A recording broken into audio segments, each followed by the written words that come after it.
Jonathan Elliott posted this on the Discord.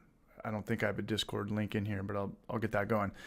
And it was a beer, it was a pint, it was a can, and they had the recipe on the back of the can. A lot of breweries put their recipes on, that's the first time I've ever seen it on a can, but they'll put it on their website. They'll let you know the grain bill and the hops.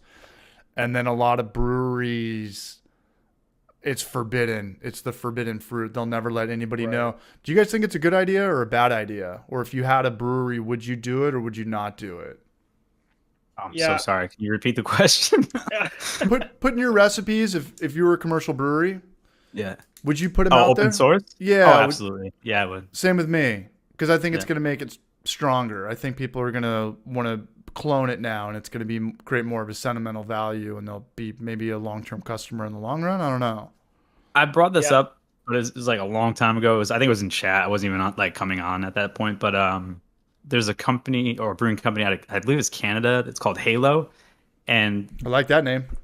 the level at which they do, it's insane. Like they literally give you everything they did, and say it's like version 11 of the beer, they'll tell you the change from last time, like the difference they made to try and improve the recipe, or whether it's like a change in fermentation temperature or just like maybe 1 degree difference in sparging. Like they'll list it. So I love that idea, and I think everyone should, or not everyone, but I think more people should do that because it comes down to execution anyways. Like even if you give up your recipe, like good luck brewing it, Sure. but it's good to get the information out there so at least people can like gain knowledge. You know what I mean? It's a damn good answer. What about you, Matt? Are you for or against it? Yeah, I'm super for. I think it's super cool, and I know a lot of places in Michigan tell you like what kind of hops they're using, and so that's like a very low level of it. Or even but what year, maybe? posting- 2017. Yeah, but posting the whole recipe is even better. I think it's just, people go to breweries, for execution, experience, having fun with your friends. Putting the recipe is not going to hurt your bottom line. I think it just makes you a really, really cool spot. So I'm all for it. If I had a brewery, I'd do the exact same thing.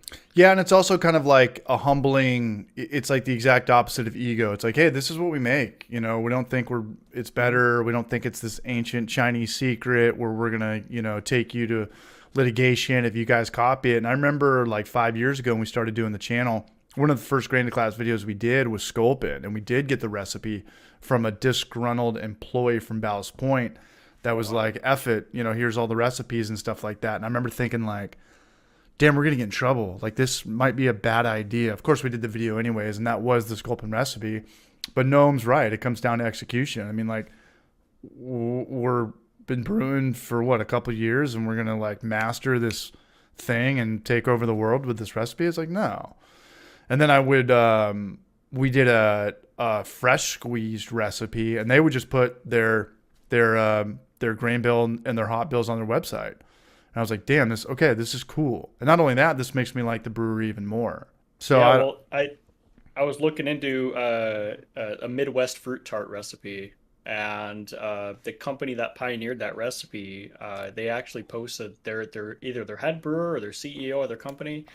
They posted their mash additions, everything, just very detailed layout of what they do to make the beer. I thought that was super sweet. I just think that's awesome. I agree.